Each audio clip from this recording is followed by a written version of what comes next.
can't believe I'm about to say this, but Bobby Joe may have solved the case. Do you recall the uranium mine that he was camped beside? It turns out that he was camping there because he was convinced that it was hosting some government conspiracy. Well, it turns out that someone had been up to visit the site on more than one occasion. The last time they visited, they came with a truck. Bobby was suspicious, so he tailed the truck as it moved around the reserve. Just before they left the reserve, Bobby lost sight of it as it disappeared into the woods. Before Bobby could figure out where it had gone, the truck returned to the road and drove out of the reserve. Bobby kept tailing it. Once they were out of the county, the driver jumped out, grabbed a jerry can from the back, and doused the truck in gasoline before setting it on fire. Bobby swears to me that the guy who got out of the truck is William Simpkins Jr. Shortly afterwards, he was picked up by someone in a car that matches the description of Junior's best friend. Do you remember the old chairman I told you about? That's William Simpkins Sr. This is his son. I went to school with him after he got himself kicked out of his fancy prep school. Junior was pretty horrible to everyone at school, but he was especially nasty to Bobby. I won't go into details, but I wouldn't be surprised if Bobby holds a grudge. The spot I'm sending him to is the place where Bobby says the truck took a detour before leaving the reserve. The driver desperately needed to get out of here, so why take a detour unless it was absolutely essential?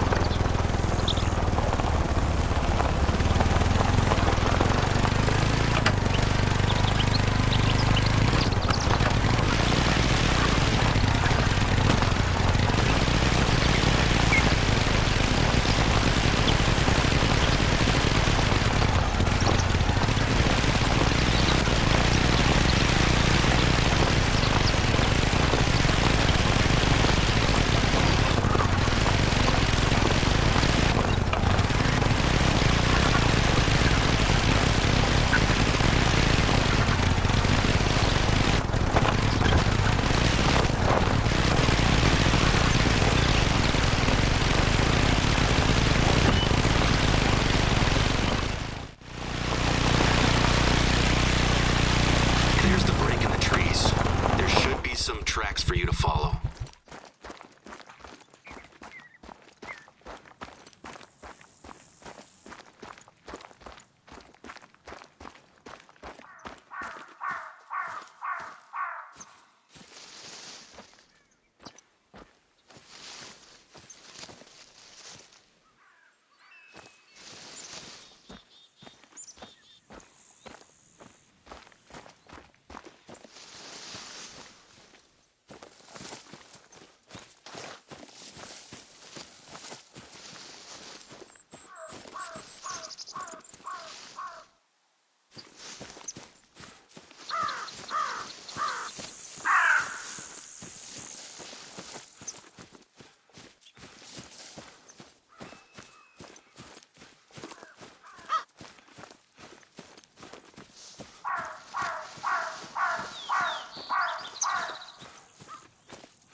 Whoever it was that drove in here got out. Follow the footprints. Look, there's blood on the ground. Keep following that trail.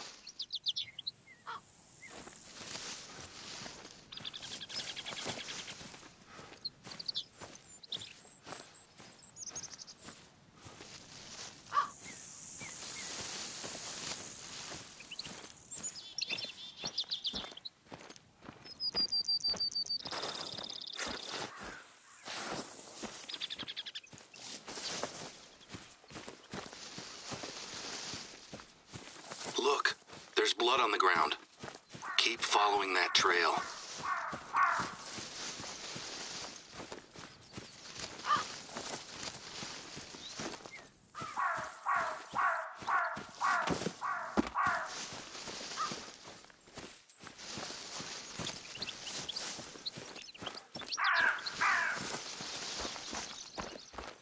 tree. It's been marked.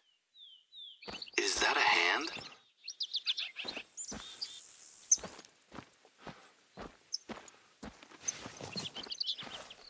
A bloody handprint? That's really not a good sign. Whose blood is on his hands? Look, there's blood on the ground. Keep following that trail. This seems to be the end of the trail. There's a little patch of disturbed soil. Did they bury something?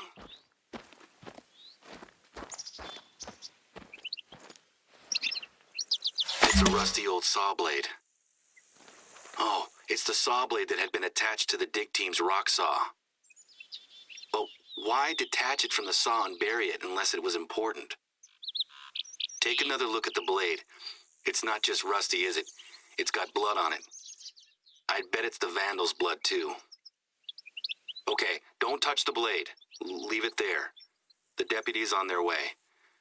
They'll probably want to talk to you. I think we've just found the missing piece of the puzzle. Great work. I've got an update. Junior and his friend were just pulled over by the state police. Guess who has a nasty gash across their hand?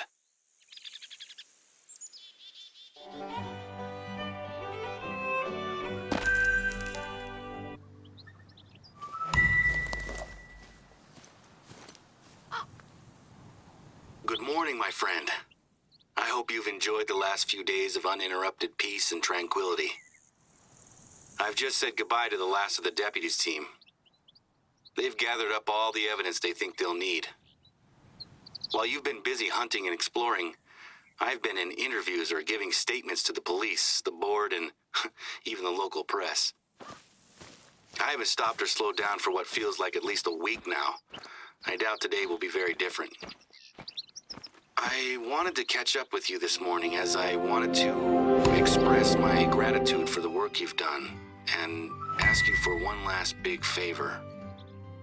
I know I mentioned my dad's concern that there was a more spiritual reason for why things have been tough at the reserve.